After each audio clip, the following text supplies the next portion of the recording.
যে নিতাই গোড়া এদেশে ভক্তিধারা নিয়ে এসেছিলেন, তিনি কি সত্যি অন্তর্ধান হয়েছিলেন নাকি খুন? 29শে জুন 1533 রথযাত্রা পুরীতে মহা ধুমধাম। ভক্তিভাবে বিভোর হয়ে হরির নাম সংকীর্তন করতে করতে শ্রী চৈতন্যদেব গেলেন পুরীর জগন্নাথ ধামের ভেতর। মহাপ্রভু আর ফিরে এলেন না। রাত 11টায় মন্দির কর্তৃপক্ষ জানালো মহাপ্রভু শ্রী জগন্নাথ দেবে বিলীন হয়ে গেছেন। কিন্তু এও কি সম্ভব? একজন জলজ্যান্ত মানুষ কি কখনো কাঠের মূর্তিতে বিলীন হয়ে যেতে পারেন? নাকি সেদিন তাকে পুরীর পাণ্ডারা হত্যা করেছিলেন? 18ই ফেব্রুয়ারি 1486 সাল নদিয়ার নবদ্বীপে শ্রী জগন্নাথ মিশ্র ও শচীদেবীর কোল আলো করে এসেছিলেন যে গৌরাঙ্গ, তিনিই পরে ভারতবর্ষে বৈষ্ণব ধর্মের পথপ্রদর্শক হয়ে ওঠেন।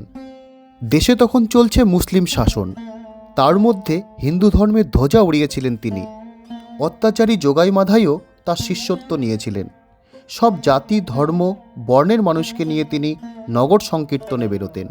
পুরীধামে মহাপ্রভু ছিলেন রাধাকৃষ্ণের এক মিলিত রূপ। সাধারণ মানুষ থেকে পুরীর রাজা সকলেই ছিল তার অনুগ্রহ প্রার্থী। এই প্রবল জনপ্রিয়তার কারণেই কি তাকে খুন হতে হলো? অনেকে বলেন পুরীর জগন্নাথ দেবেই মহাপ্রভু সমাধিস্থ হয়েছেন। অনেকের মতে নীলাচলেই প্রভু লীন হয়েছেন। অনেকে আবার বিশ্বাস করেন নগর সংকীর্তনের সময় পায়ে কাটা ফুটে সেপ্টিসেমিয়া হয়ে মহাপ্রভু মারা যান। 15ই জুন 2000 সালে ভারতের পুরাতত্ত্ব বিভাগ পুরীর মন্দির থেকে যে দুটি কঙ্কাল পেয়েছিল, সেগুলি আসলে কাদের? পরীক্ষার আগে গবেষণাগার থেকে সেগুলি উধাও হয়ে গেলই বা কীভাবে? চৈতন্য গবেষক ডক্টর জয়দেব মুখোপাধ্যায়কে কারাই বা খুন করল এবং কেন? এত প্রশ্নের উত্তর কি? কাহা গেলে তোমা পাই প্রভু? ভিডিও ভালো লাগলে সাবস্ক্রাইব করুন উত্তরবঙ্গের দিনরাত্রি।